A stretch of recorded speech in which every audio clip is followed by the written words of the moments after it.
If you've been keeping an eye on NAG over the last few weeks, you'll certainly have noticed that we are quite big fans of the AMD 9000 series graphics cards. Not only have received a few to test over the last few weeks as well, but having used it for a while, I can certainly attest to the fact that the gaming performance and experience and just the overall experience with the software as well has been far better on the AMD 9070XT that I've been using compared to the 5070 Ti. Now, of course, the Ti still performs a bit better in terms of ray tracing, that's NVIDIA's forte. But for everything else, these cards have certainly kicked its butt, and yes, I've been having a good time with that. Now, the latest cards we've received is from PowerColor.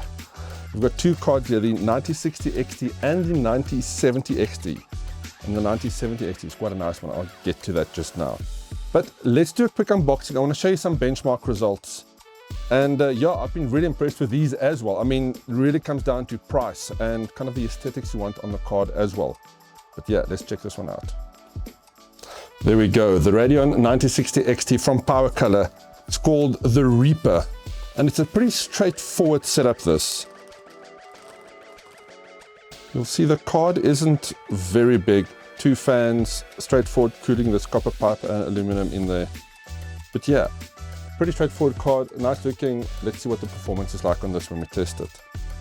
On the back it has two display ports and one HDMI port and an 8-pin power connector.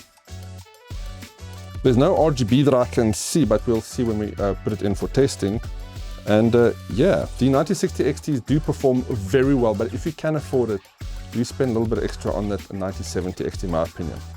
And let me show you a very, very nice looking 9070XT. This is the PowerColor Red Devil Spectral White 9070XT. And it's not often that you see white graphics cards, at least I don't see them ever, really. Wow, what a package. Look at this. They certainly do make this feel like a special edition. There's a lot to unpack here, literally.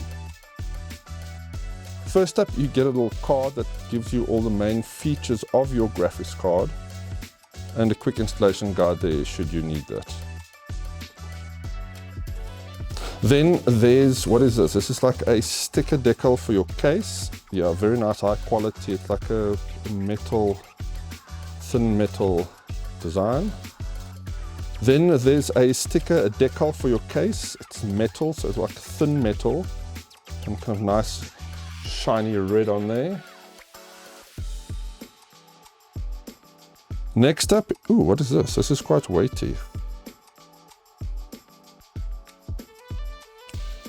Okay, I'm still trying to figure out what this little thing is. I think it plugs onto the end of the graphics card. I could be horribly wrong. I had a look at the quick installation guide. I couldn't see it. There's a QR code there that you can scan. But anyway, let's continue with this unboxing. There's also a couple of standoffs to hold your graphics card. And what is this? So it's a stand. It looks like a stand.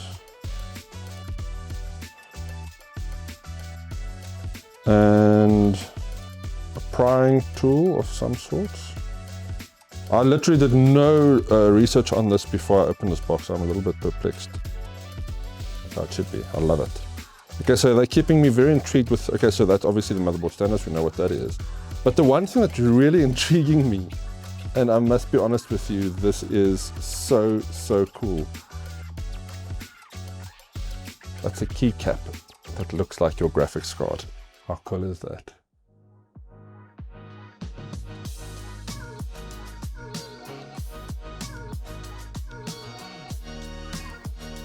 I also like this little, the plastic frame it comes in. Very nice. But what we are really here for is this white 9070XT Red Devil Spectral White Edition. Quite excited to see this. Wow. That's really nice. Literally everything is white. All the heat pipes are white, the fins are white, the board is white. Obviously then the rest is just the metal that you'd expect to see. Absolutely beautiful. You know, I've seen PC builds in white so many times, but it really never ceases to amaze me just to see how nice these things look. Check that out. And on the back,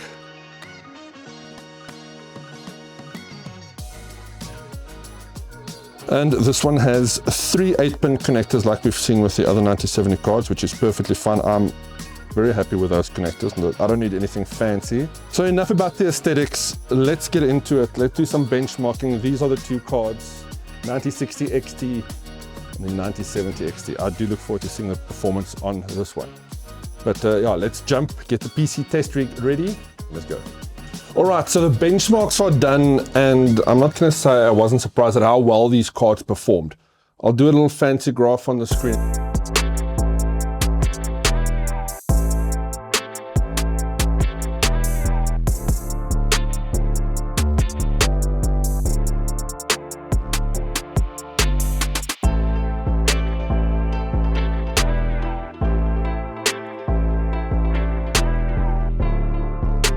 They were very much on par with the other graphics cards in the AMD 9000 series we've tested to date.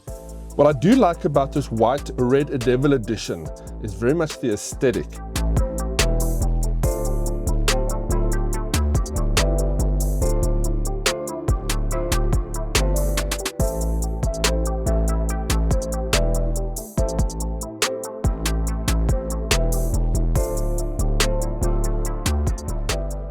There's another thing that I missed that I didn't even look at. This is an addressable RGB cable that comes with this card. Now without it, the graphics card will just have a white LED, which is fine, which is pretty cool actually. But then if you plug that card in, you can then tie it into the RGB of your motherboard as well. Another nice little addition is this thing. This actually allows you to remove your graphics card quite easily by being able to reach that release mechanism on your motherboard. In fact, I'm quite surprised we haven't seen more of these, but it just goes to show the problem that we actually have with reaching that release clip. But we have seen motherboard manufacturers do address this problem by producing motherboards that actually have release buttons that's just set off from the motherboard, so they're easy to reach. The one thing that I also couldn't figure out in the unboxing is this. This is obviously a support stand for your graphics card, and this thing does kind of come off in 2 pieces if you don't want the full length of it, and then these little adjustable levers go up and down. It's a very cool addition. It's not the slickest version of a graphics card support I've seen, but it works pretty well. So all in all, pretty impressive performance from the PowerColor series of graphics cards, something I would certainly put my stamp of approval on. Now, if you want to compare the results of these tests and the pricing and everything with other graphics cards we've tested, keep an eye out on the next NAG magazine that's going to be launched at the end of the year. It'll be out at the end of November. And I'm doing a very cool little roundup on all the Radeon graphics cards that I've tested to date with benchmarks, and a little write-up on each one just to explain to you kind of the differences and where they sit. It's a very nice little buyer's guide, so do keep your eye on that if you're interested in the market. If you can't wait until then, do check out YouTube and the website. I've done some reviews and write-ups on those graphics cards with some scores and benchmarks for you as well. So if you want an early recommendation on those, please do check those out as well. And if you really can't wait, I must say this 9070XT white edition from PowerColor is pretty appealing, and performance-wise, it did not disappoint in the week that I was testing it. So yeah, there's your today's recommendation, and for the roundup, check out the next NAG magazine.